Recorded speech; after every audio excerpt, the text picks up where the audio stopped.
J'étais très content de pouvoir vous dire au début de cette Eucharistie que vous, que moi, nous sommes ici avec ce désir de pouvoir accueillir Jésus Sauveur dans notre vie.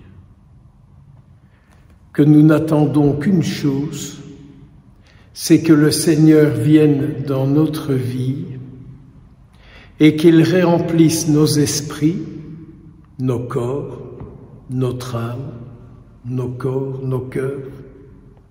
Que Jésus vienne et qu'il remplisse tout notre être.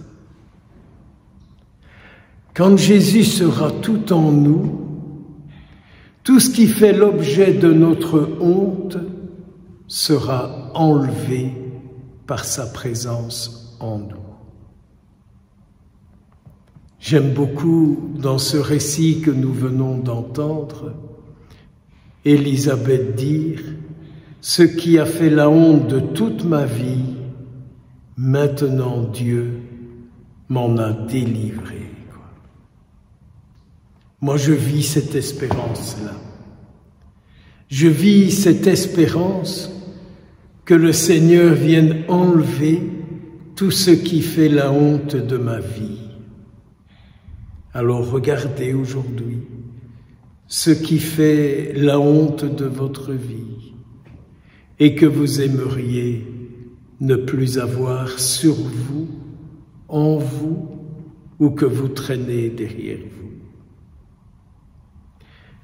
D'où l'importance de se préparer à la venue du Seigneur, pour qu'il soit cette bonne nouvelle en nous.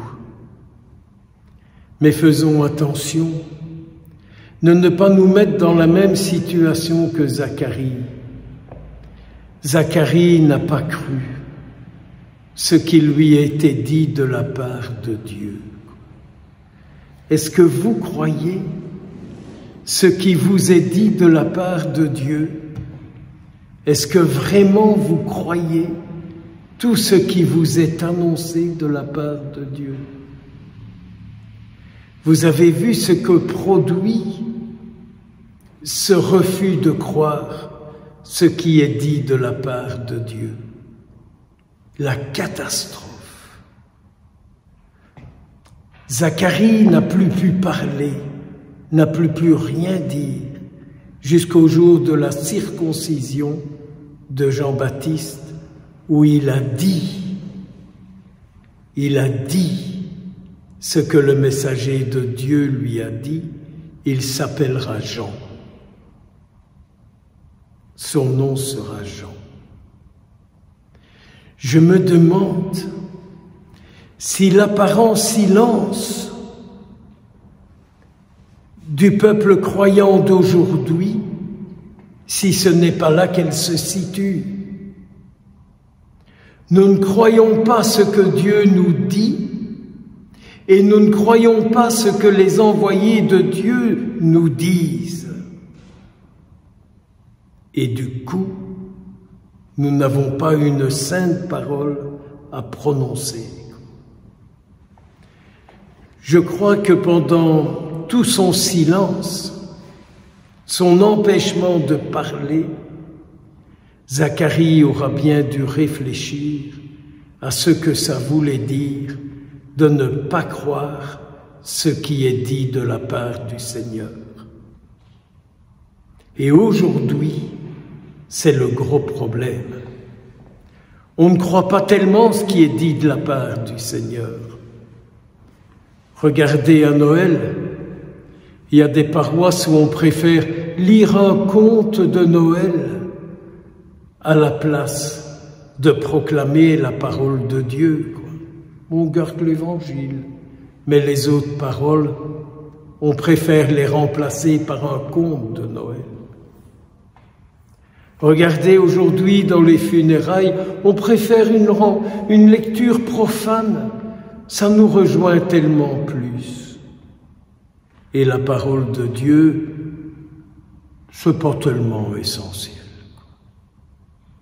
Vous voyez aujourd'hui, combien nous sommes punis par où nous péchons.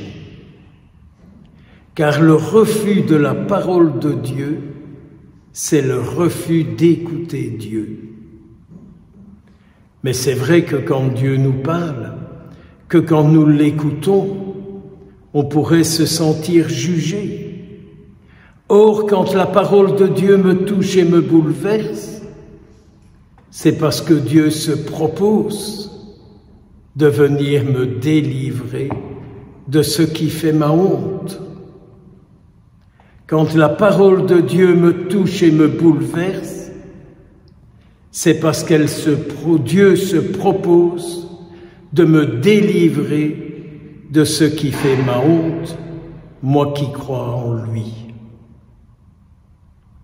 Moi, je ne peux que remercier le Seigneur d'aimer sa parole. Il m'a fait cette grâce de l'aimer, sa parole.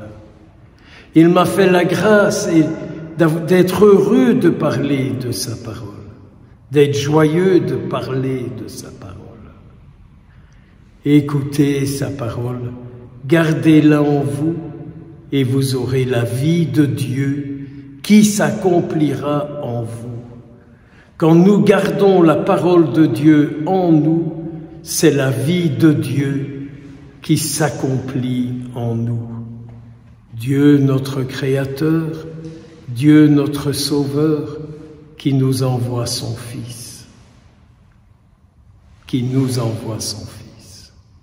né de la Vierge Marie et mis à la garde de Saint Joseph. Amen.